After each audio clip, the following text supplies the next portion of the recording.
Bertajuk akhirat mesti lebih baik daripada dunia.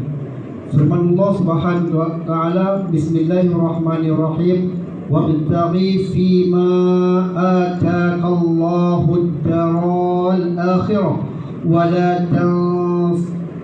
walan tansa nasibaka minad dunya.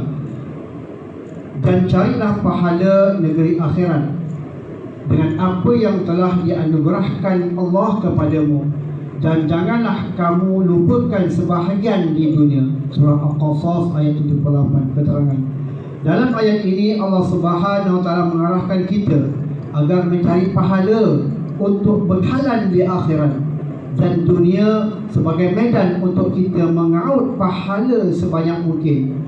Orang yang dianugerahkan Allah Subhanahu wa taala dengan kekayaan yang melimpah ruah serta nikmat yang banyak, hendaklah memanfaatkan hartanya itu di jalan Allah, patuh dan taat terhadap perintahnya, dan mendekatkan diri kepadanya untuk memperoleh pahala sebanyak-banyaknya di dunia dan akhirat.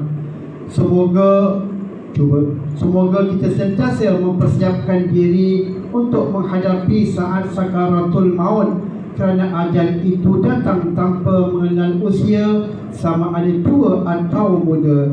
Jadi, adakah kita sudah bersedia? Wallahu a'lam. Sallallahu